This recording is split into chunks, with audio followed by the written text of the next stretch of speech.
move our bodies, how we sit, how we stand. And our clothing also affects how we're perceived. And this is really important then when we're thinking about people living with dementia.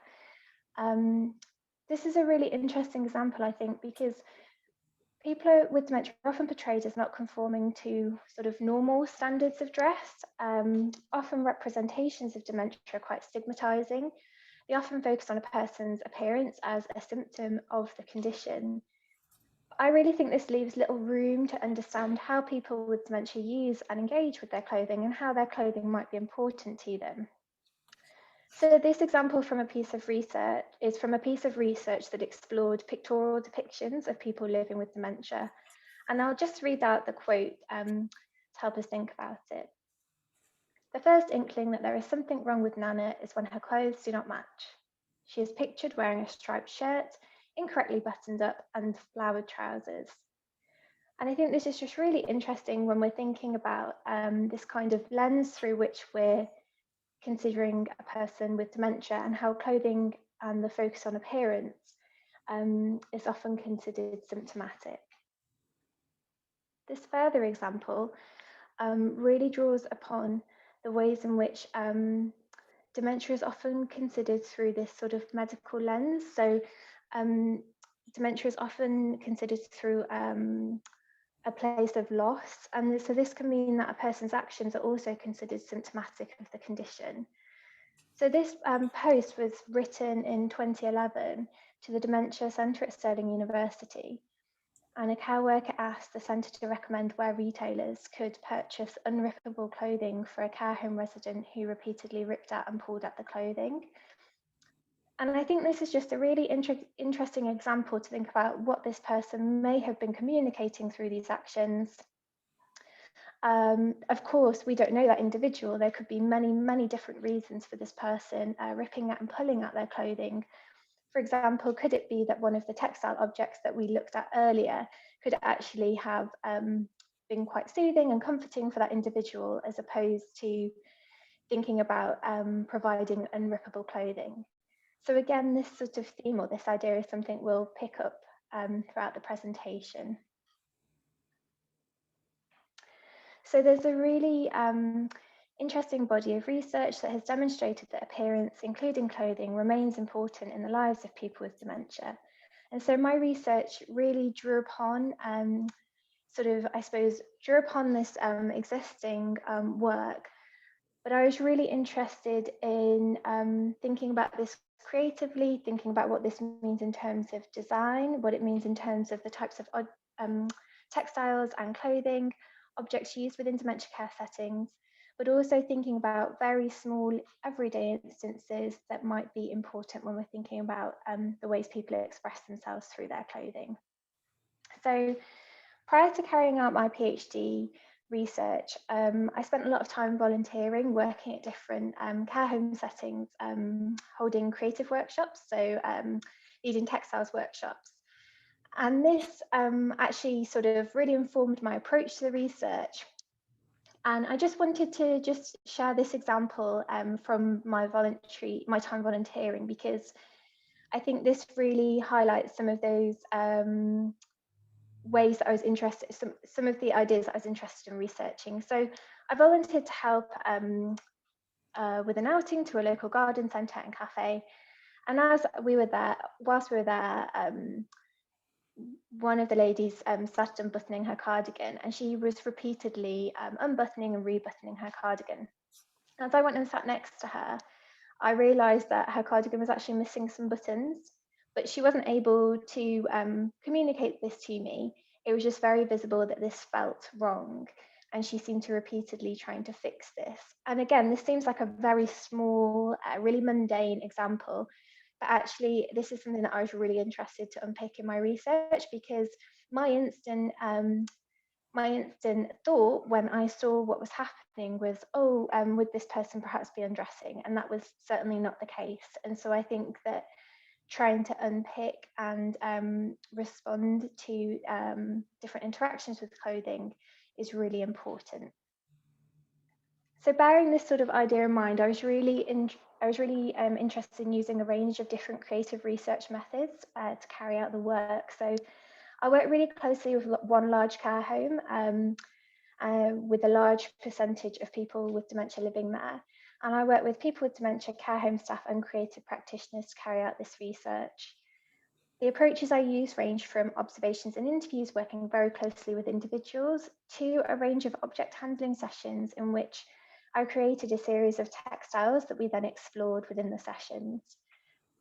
These multiple approaches were designed to support different forms of expression so that we could explore verbal and non-verbal forms of communication. If anybody would like to know a little bit more about this, please just let me know because there's not time to sort of talk about this further today. But for the purpose of our conversation, I've sort of brought my findings together into 3 topics for us to talk about.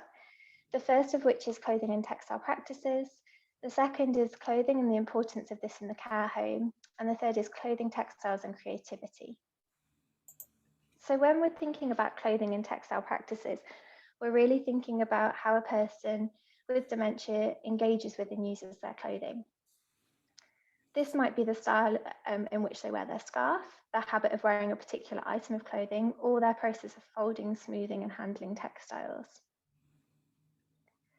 What a person wears and how they wear it and the items that they are surrounded with are really important. And clothing can be an enabler. So wearing the right items of clothing can allow somebody to feel comfortable and secure, whilst wearing the wrong items of clothing can act as a barrier, causing upset, distress and disorientation. And of course, this is unique to each individual. As dementia can affect a person's ability to communicate, they may use non-verbal ways to express themselves. And what's really interesting is that a person's clothing can be their most immediate way to do this. So this example is from a member of care home staff that I worked with, and they talked about a gentleman who, when he was assisted to put on his trousers, would immediately undo them and try and take them off.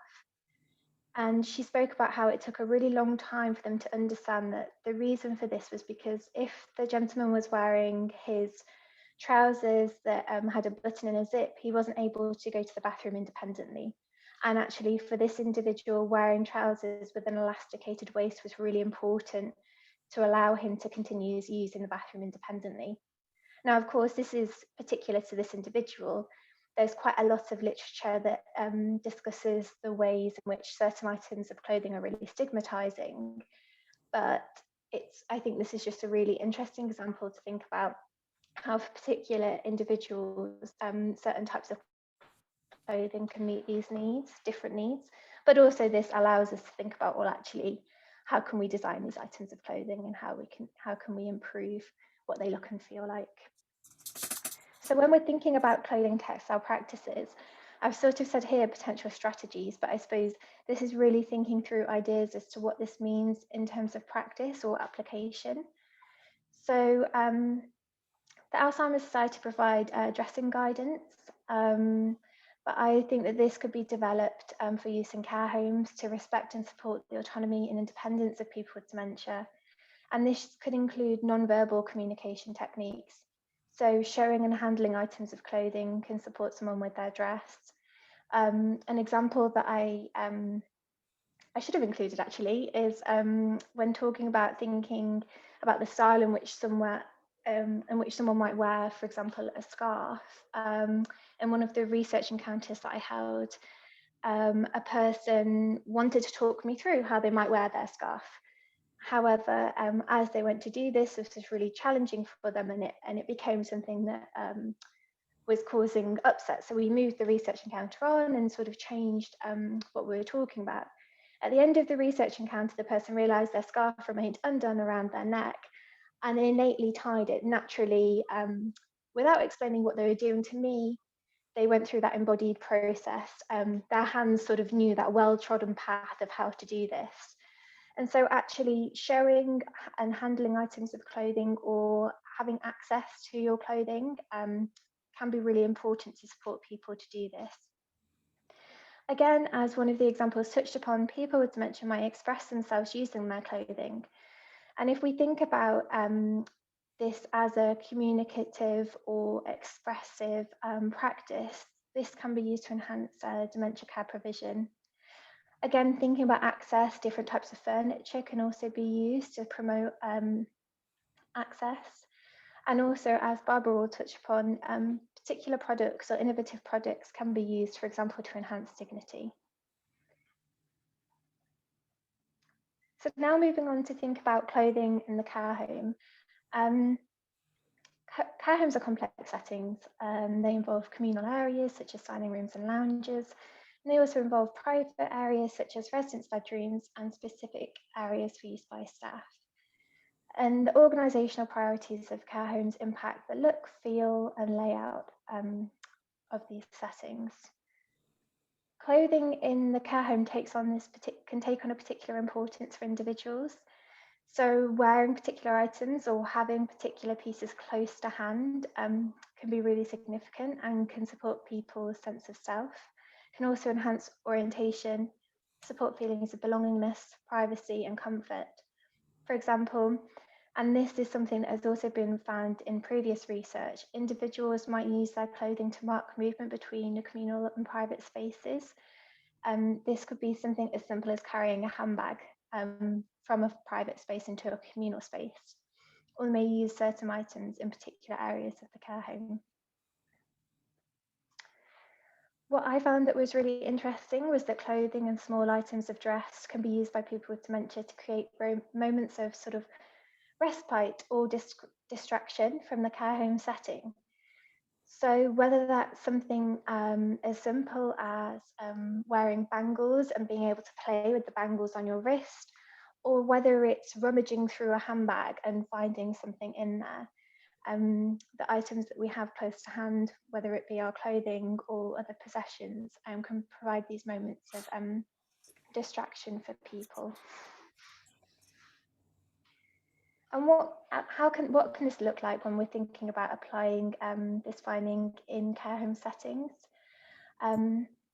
So the ways in which the organisation, the unseen, organisational processes such as the laundry is actually really important. It's really important for people to understand that if they don't have access to an item, it could be in the laundry, and this could actually be a real source of distress for individuals. So cues to support understanding and alleviate distress is really important. Supporting individuals to fold and put away their own clothing can enhance understanding, but also be an enjoyable activity for some individuals. And this is actually really interesting because there's a growing body of research that looks at roles in care homes. And I don't know if anybody saw the news actually yesterday. I saw that there was a care home resident who'd taken on a new job in her care home. And so, being able to have that autonomy or ownership within that setting is really important. Also thinking about this sense of belongingness, communal areas in the care home such as lounges and dining rooms could feature artwork created by care home residents or even display personal possessions to support these feelings. Again, all of these are potential opportunities. They're of course not necessarily something that is right in each setting, but just ways for us to consider how we can enhance dementia care. And the final topic I wanted to talk about was clothing, textiles, and creativity. So when we're thinking about creativity, there are many different ways that people can be creative. We don't necessarily need to just think about creativity as thinking of an artist or a designer, but people are creative in everyday aspects of their lives. So, for example, some of the care home staff that I worked with would alter or adapt care home residents' clothing to support the fit or improve the fit. And this is an instance of everyday creativity. And there are multiple forms of what this can look like. So the way that clothing was used by care home staff and creative practitioners to communicate with individuals with dementia and enhance understanding is an aspect of an instance of everyday creativity. And also what was really interesting was in the object handling sessions that I carried out, particular fabrics and handling particular items of clothing could promote understanding. So this example is from a person with dementia who, when handling quite a lightweight fabric, talked about how it would be lovely to wear in the summertime. And this is again a very small example of how we can think about promoting understanding.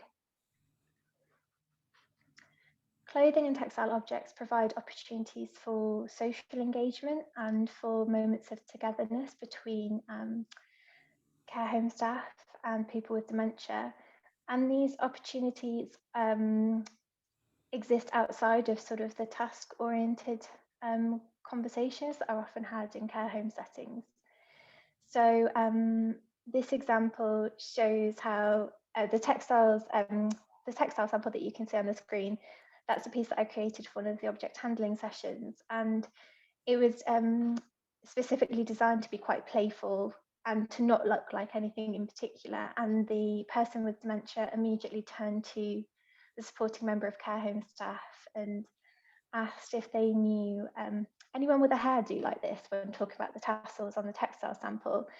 And this playful, quite joyful moment was just really powerful to think about, well, actually, what do the objects or things within care home settings, how can they promote different forms of engagement and communication outside of these sort of task-oriented conversations? Handling and exploring textile items can also be comforting for individuals and can again support different forms of expression. And this is a very different example, but in one of the research encounters that I held, a person with dementia commented on a ring that I was wearing, and I instinctively took it off and handed it to the individual. And on examining it and trying it on each finger to see how it may fit, they recited a rhyme from their childhood. And we know that there's a lot of existing research to think about different reminiscence techniques. But I'm really interested in this, not necessarily from a place of promoting or trying to revisit specific memories, but just for the playfulness and the joy that this sparked. So as you can see from the quote, they spoke of, oh, this is wonderful. It's getting more difficult, but this is wonderful. And it was a real, again, really real sort of powerful moment of being together in a space that I suppose was quite distinct and quite different from the typical conversations that you might have in a care home setting. So then thinking about how we might apply this finding, there are multiple ways that we could consider this. So clothing and textile activities could be used to facilitate multiple forms of engagement, both verbal and non-verbal. Sessions can facilitate conversations around likes and dislikes, storytelling or sensory stimulation, so handling something, handling different fabrics. Specialist textile objects could be developed for use in care homes. For example, cushions or tactile artworks could be used to facilitate unprompted engagement. And this is really interesting, again, when we're thinking about the importance of clothing and objects within the care home and access to different items as well. Clothing and objects can be used to communicate with people with dementia and to support understanding. And these approaches can be adopted to enhance non-verbal communication to better meet individuals' needs. My research really demonstrated that care home staff are creative and very resourceful. And I'm really interested in the creation of roles that move beyond task-oriented models of care to provide holistic dementia care.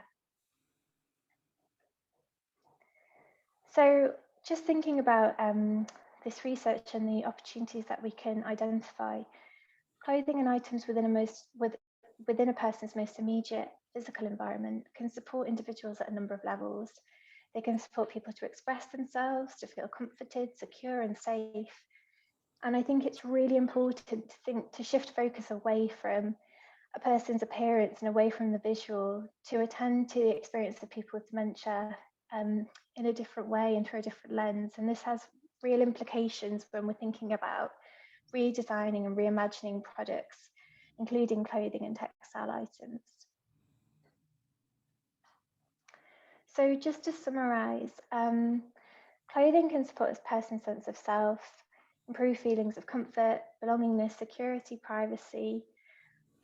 What clothing looks like and how it feels are really important to people with dementia, and attending to these preferences can support dementia care practice and also enhance the design and use of clothing and textiles in care homes. Clothing and textiles are used by people with dementia to express themselves and are used by care home staff to support understanding. And this means that, this links to the ways in which clothing was used by care home staff to support relational approaches to care. Creative approaches can enhance dementia care provision, and this includes the careful use of clothing and textile items within different care settings. I think I may have raced through my presentation actually when we were talking about timings, but I'm really delighted to hand over to Barbara to share her presentation now. If anybody would like further details or is interested to know more, please feel free to get in touch, because I think I did sort of rattle through that a little bit, but I'm looking forward to our Q&A. So thank you very much. I'll just stop sharing now, Barbara. Thank you, Rebecca. That was absolutely fascinating. And just to remind people, I'm a member of the communications team, Empowered Communications team, but I cared for my mum at home. And I've actually also formed a business inspired by the time caring for my mum, and whose mission is to maintain the dignity, identity and individuality of people with dementia through clothing and textiles, which is where the link is. I was really excited to see Rebecca was researching into clothing and dementia, because I'd been working on my project since 2014 when my mum died. And I'd been struggling to find much research. I'd found one or two of the bits that Rebecca has referred to, Julia Twigg and Christine Buse, but not much more. I know there is more now, which I need to read, but there was very little when I was looking for research to back up my project, basically, because people always prefer some real academic research.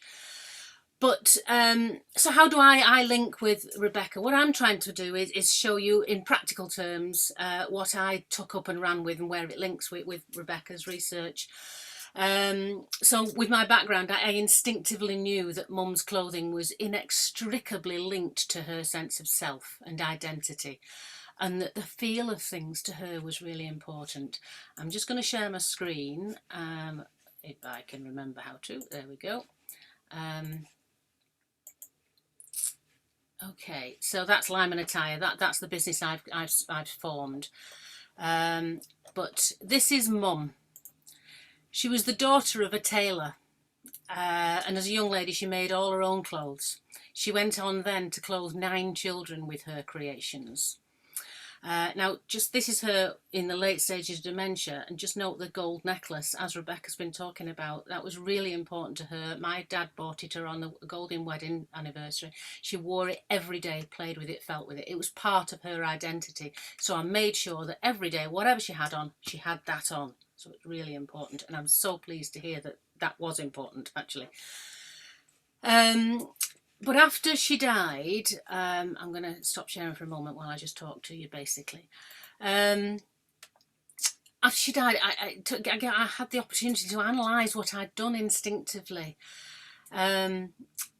And I knew her identity was wrapped up with clothing and appearance matters to us all, because it sends out signals and affects how people treat us, as Becca's been saying. On a very obvious level, think about uniforms. They send out signals of identity, authority, institution, all those sorts of things. And it's the same with all our clothing. It tells people something about us and causes judgments to be made, whether consciously or subconsciously. It really doesn't matter, but we will make some sort of judgment.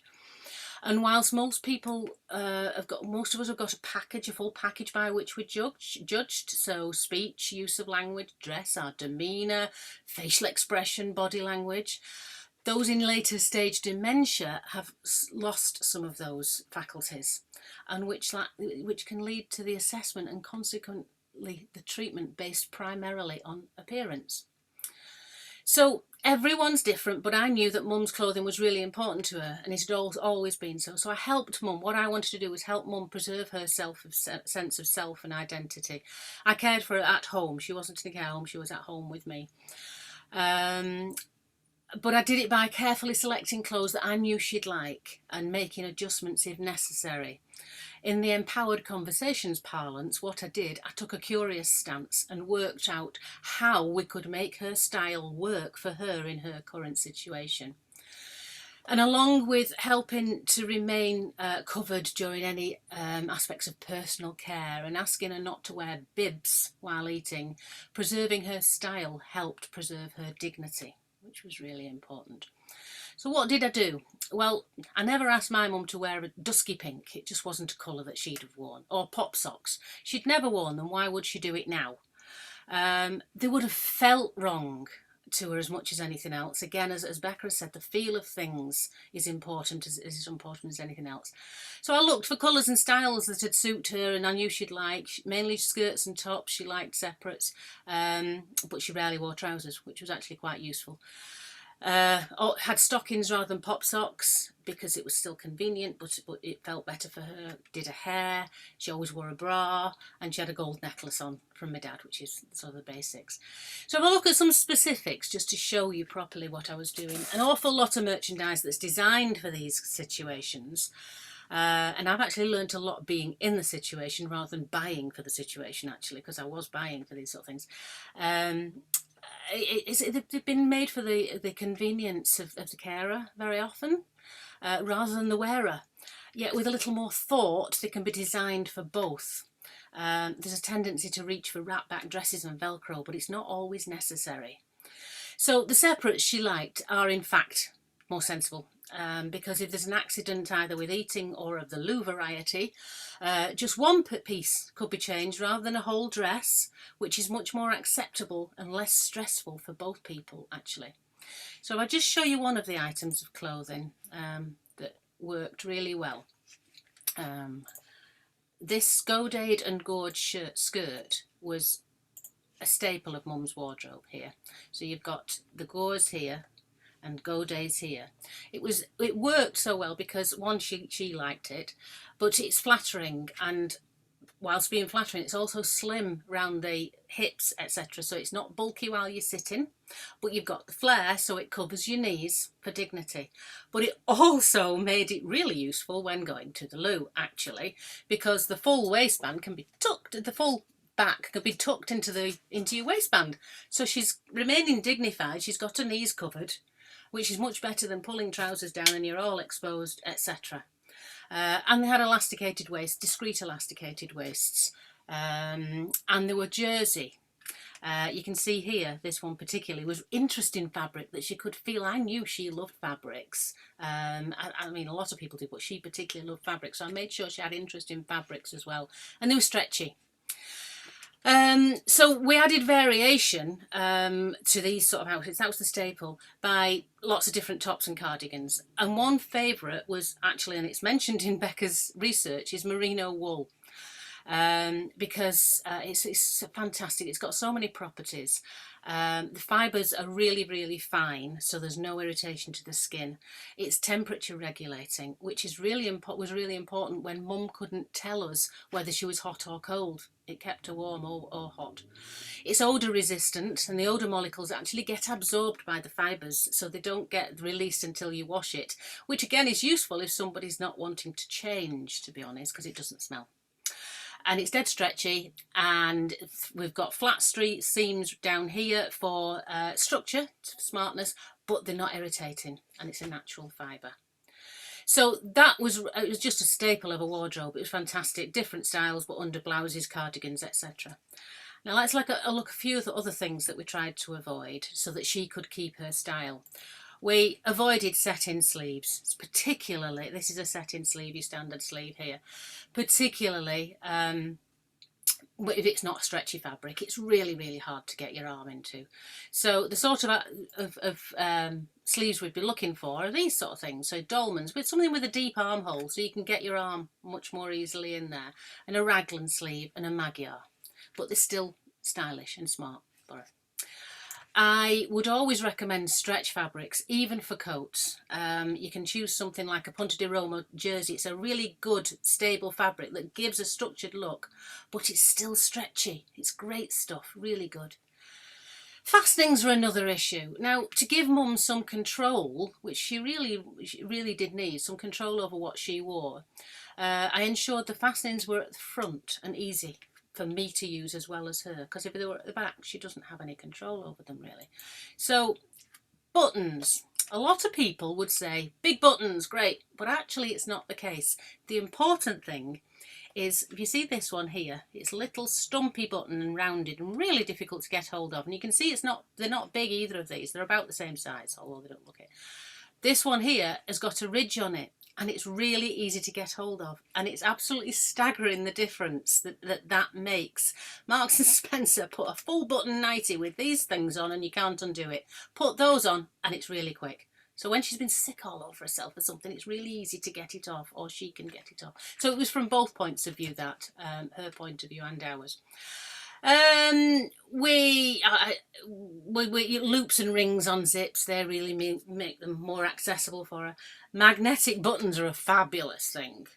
If I could just show you here, I didn't put it on the presentation. They're just two little magnets that fasten together, but these can actually be sewn into the garment. They're really, really good. Oh, hang on, that's where you want to show. Not working out the camera there. Velcro is good, it's useful and very clever, but it does have its drawbacks. It's noisy and needs to be firmly closed in the wash, or it damages other items, as well as picking up lint, which eventually renders it useless. So that's sort of day wear possibilities. When we get to nightwear, again, a lot of people, a lot of companies present wrap backs again. I personally consider them not to be very effective for the wearer unless they choose to have them, because you've got two lots. You risk pressure sores. You've got two lots of fabrics to try and sort out, which is really not good, especially when they're spending more time in bed. And guess what? They feel like hospital gowns, which we all hate. I looked for jersey cottons and similar fabrics like that, front fastenings. I did have to make changes with the buttons I've already discussed, but also they insist very often on putting harsh lace around the sleeves, which is very pretty, but as the skin gets older, we discovered that it's a much greater risk of tearing, shear cuts from tiny little things like lace. So for that, I did two things. I got the nightdress sleeves and I put in a panel of 2x2 rib, which didn't increase the width and make the sleeve horrid and floppy. You can see it there, but it gave me the stretch when we needed it, so it wasn't going to damage mum's skin. The other approach I took was to actually take the lace off all together and, whoops, come here, and put stretchy lace on, which again didn't make it a big floppy sleeve, but gave that stretch to avoid tearing skin. So yeah, so just keeping her as she liked to look as well. Now, bed jackets, the classic bed jacket is just not fit for purpose. They're often made of polyester, not stretchy, not breathable, and often they've got the inset sleeves I showed. Trying to get mum into an inset sleeve bed jacket when she couldn't move her arms very well was absolutely appalling. I had to I first tried putting a panel in that, but that wasn't that effective. And of course they're too long. If you're sitting in bed for a long time with one on, again you're risking pressure sores at the back because it's rucking up. And we only need our shoulders covering. So after many iterations of all sorts of things, I was quite creative with this one, we eventually came up with, these sleeves, basically sleeves, but again in the merino wool that we talked about early, which has got fantastic properties. But you can see it's short. That's all you need when you're in bed. You just need your arms covering. And the sleeves don't start until the elbow there, but then they're still slim at the wrists, so they're not flopping around all over the place. So they're much easier to wear in bed and not bothering you. And they look like day wear. So the next thing I just want to show you is to do with dining. As the dementia progressed, it became much more difficult for mum not to spill her food. So she needed the clothing protector, but there was no way she was wearing any of these. These are marketed as maintaining dignity, which personally I don't think they do at all. And they certainly don't add to maintaining identity and your individuality at all. And I've got to just show you this one. This is just, you can hear that, can't you? Can you imagine being asked to wear that? It's just horrid. So what I came up with for mum were these. The dining draperon. Now note the more dignified language as well. It's not a bib, these are adult people.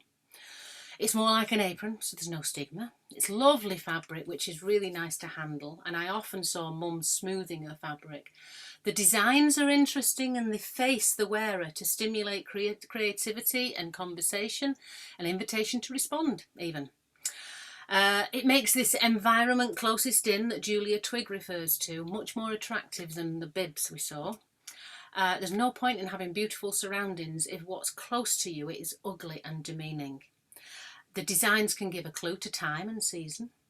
There's lots of different designs and they can be which gives individuality and could link to the past. And they've got a single Velcro fastening which gives them choice and control over when to take it off. And if you put those even over a nightie and a set of sleeves, they look like you're fully dressed for visitors when that sort of time comes, when it's harder to dress. These were great for mum, but I've also seen firsthand the difference in a care home setting when I made a delivery to the Fed Dementia unit. The lunchtime carers there said that only 10 out of the 12 diners would wear an apron.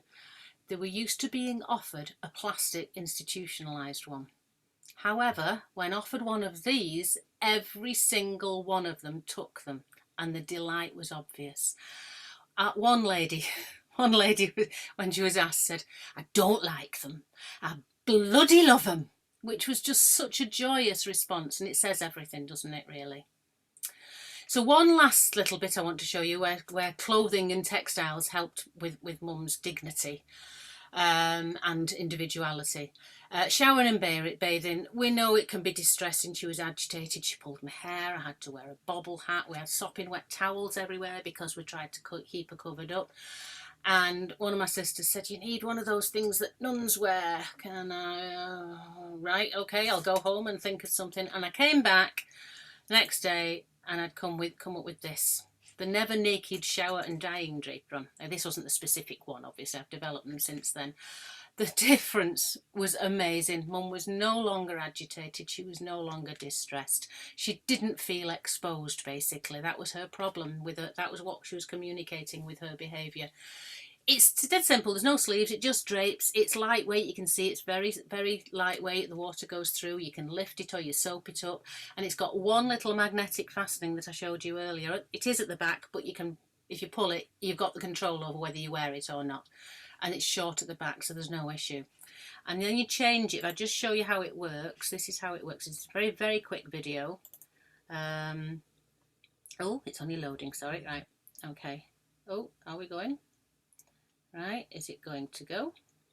Oh, I'm sorry, it didn't do this before. Basically, what's happening is you shower with it on, you can take the nightie off underneath, then you put the drying draper on top, you take the wet one from underneath, and nobody's ever had to be naked, which is just awesome. So dignity was preserved, and actually, for the people who actually bought these from me, I've actually had many notes thanking me, saying now their mum will allow them to bathe her using these. And I think I can stop sharing now. I think I've finished more or less. I gave them lots of choice and control over what they are, with lots of different designs, which again is really important. They're not just being done to. Just one last point is that what we wear can make a difference as well. Again, in Rebecca's research, I've seen one or two comments about what they talked about, how she was looking. One item in particular was occasionally I'd wear one of the institutional plastic aprons that when helping mum to shower. Well, she used to rip it off. Now that could have been thought of as aggression, but actually she just hated it, because what I did, I went out, bought myself some plastic faced fabric and made this apron. I can't put it on just a minute, which can still be disinfected. And wow, she stopped pulling at it, she stopped ripping it, and in fact she actually interacted with it because she loved the design on there. I mean, that's just the difference was absolutely amazing. I'd responded to her communicative behaviour, which could have been interpreted as aggression. So it can help with relationships as well. When siblings came to see her, they recognised mum and often started with, "Oh, you look lovely, mum." Imagine how lovely that was for her. And basically, all I'm saying, sometimes you have to be curious, creative, and think out of the box. I hope that's kind of shown you how my project and Becca's research goes together and why Becca's research is so important. And I hope you've picked up a few useful tips from me as well on how you can work with what they already have. That's me. Brilliant. Thank you so much, Barbara. Thank you, Rebecca. I really love how you've gone from the research to the innovation to the products and to the difference it makes. That was such a good connection. So well done. And I love that sort of close observation, that curiosity from you, Barbara, with your mum thinking she's not being aggressive. There's something behind this, through to your stories, Rebecca, about like the missing buttons or the trousers. And it just goes to show, doesn't it? It's just those little things, and you could very easily interpret them wrongly, but just being curious and like really observing what's going on, you're able to find the right thing, the right answer. Oh, look, amazing. Amina said amazing. So we are going to rapidly move into questions. So flipping it, we've got a lot to get through. Wow. Okay, so Maria said, with some dementias taste choice in food changing, can the person's taste in clothes also change? Shall I take that or you, Rebecca? I'm happy to just say that I found what I noticed more was around taste and needs. So, for example, with the gentleman wanting to wear a different type of trouser, that was really important for him, but very much depended on the individual. But go ahead, Barbara, you probably got... I was going to say the same. It depends on individuals. I mean, they are individuals. Their taste may well change. Why not? Or they might go back to what it was in the 50s even, that sort of thing. But it's very individual. Some people, I know that if you put a gentleman in jogging pants, who's never worn jogging pants in his life, it won't feel right. Better, I personally think, to find the right fabrics and the right fastenings to help him wear the kind of trouser he always has done. That's my take on that. Yeah, and Kellen sort of there's a few comments and questions in there from Kellen. She found that clothing was viewed as functional in care practices rather than an expression of self. So, for example, in one care home brochure, relatives were asked to bring in clothing a size bigger than usual for ease of dressing a person, and elasticated waistbands and joggers rather than trousers, even though relatives would comment that wearing joggers would be against their relative's identity. So straight away, as they're moving into that new space, they're not wearing anything that feels in any way familiar to them. Yeah, and I think as well, absolutely, Karen, that I've seen there's so much literature around guides as to what people to bring in as well. So limiting what you bring in and the types of clothing you bring in, and saying that some things are unnecessary and some things aren't. And what I found I worked with one individual, and she wore a coat that had gone threadbare, but it was her absolute favorite coat. And what was really amazing was actually the understanding from staff in that particular setting that was part of her and really unique to her. But of course, it very much depends on lots of different factors, including the organisation that you're working in. Yeah. I'm rattle through, so you both might not comment on each question. Amina said, I'd be interested to know if there were particular gender differences in how your participants responded to your textiles. Yeah, in fact, for the object handling sessions, I only worked with female participants, and some people absolutely hated the textiles. But I think it would be great to develop that activity to working with and also working with a much broader range, because for my whole PhD, I worked with quite a small group of people very intensively. So there's so much more work that's needed in the area. And quickly, Barbara, did you notice a difference? So for gents and ladies living in that care home that you used as an example, was there a difference? Did everyone engage with them as well? As there wasn't a gender issue? I think you mean Rebecca, don't you? Sorry. No, it was for you. It was for you. I'm sorry. Oh, right. Yeah, absolutely.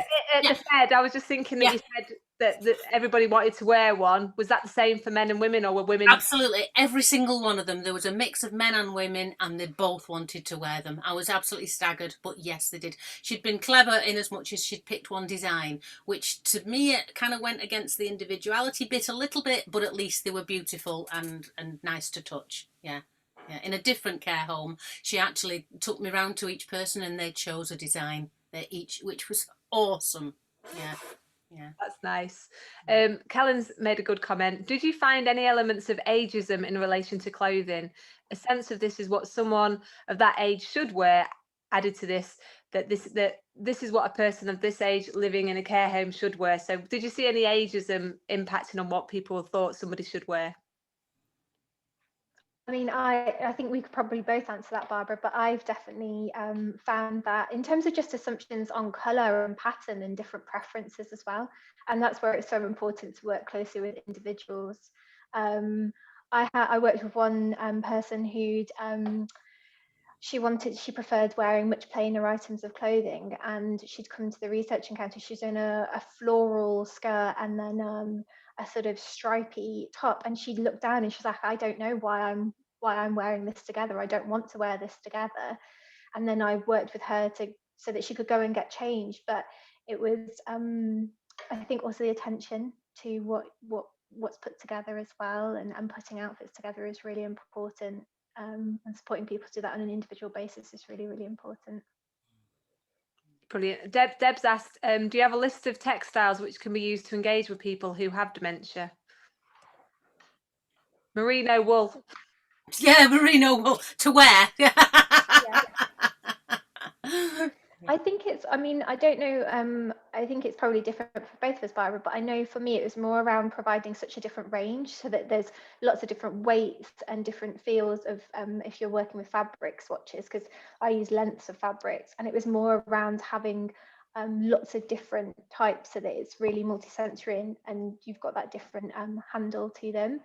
But I suppose, again, Barbara, you've been working with particular more specialist textiles and things as well. I have, yeah, but I've had to make sure that they're washable at high temperatures, etc. But you can still find like nice things. But also, just touching on that, Mum used to love.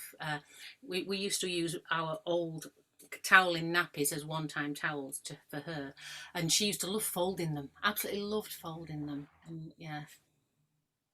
Yeah, and that was something that you touched on as well, Rebecca, wasn't it, about roles in care homes? And I suppose, so quite a few of our carers are caring at home, and it's about them thinking about what roles they can still support somebody to have that independence within their own home, maybe with a little bit of support rather than you're not taking it away from them, so they can still do their own tasks like folding clothes, picking their own outfits.